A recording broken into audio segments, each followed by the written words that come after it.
Hi everybody, I'm Carolyn Costin, and Anna Kowalski and I are here talking about the coaching course at the Carolyn Costin Institute. And one of the things that Anna and I were just doing some filming for the Institute, and she's agreed to be a part of our guest speakers for the course. And one of the things we were talking about that we want you all to hear is that we've been asked a lot of questions about do I need to be recovered from an eating disorder to become one of your certified coaches? And this happened to me at Montanito too, where because I do hire and train people who are recovered, somehow people start to think that that's all that I do. So Anna's here to represent someone who does not have an eating disorder history, who got interested in the field and has done really well and has done a lot of what you would call eating disorder coaching, because that's a lot of stuff we did at Montanito as well. So I want Anna, can you talk a little bit about you didn't have an eating disorder, but why did you get involved, and why do you think people who don't have a history of an eating disorder can be just as effective as people who do? So I never had an eating disorder. I didn't actually even have anybody that I knew in my world that had an eating disorder, but I was always fascinated because of my love for food, how somebody could have such a disconnected relationship with food, and how that they would suffer with it. So, and the fascination started in 8th grade at Valley View Junior High School in Simi Valley, where I was asked to write a paper on a current event that nobody knew about, that was up and coming. And some people were doing Mothers Against Drunk Drivers, and some people were doing different things like that. And I went to the librarian, and she took me the card catalog, and she said, you should do it on this thing called anorexia.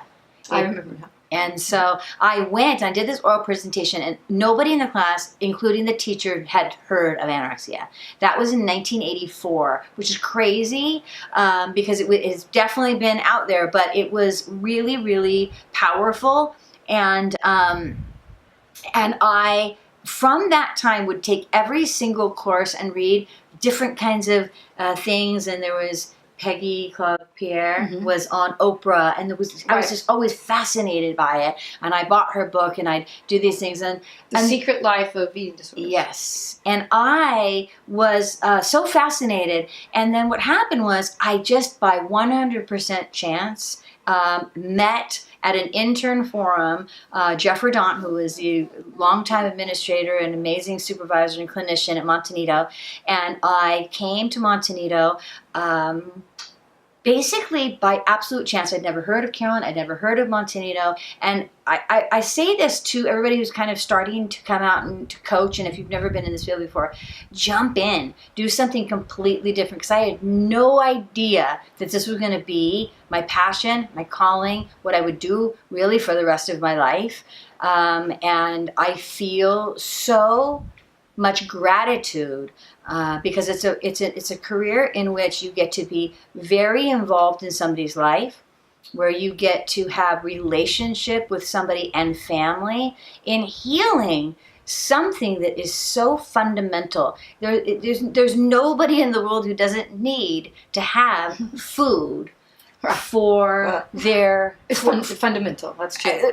There's nothing more fundamental, I guess, oxygen, but so so it's not, it's rewarding, it's scary, it's fun, it can be a little bit it's intense. Yeah, intense. It's just everything wrapped up in one, and you get to be in really amazing relationships with the people in the field and with the people who seek you out for the support of having a life. And let me ask you something. Yeah. What would you top 5 qualities of a good eating disorder coach?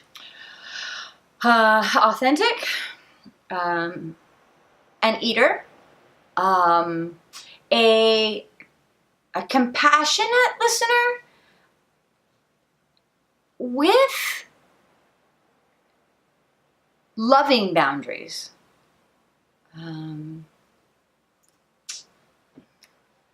Sense of humor. That's good. I like it. Thanks. Thanks for being here. Yeah.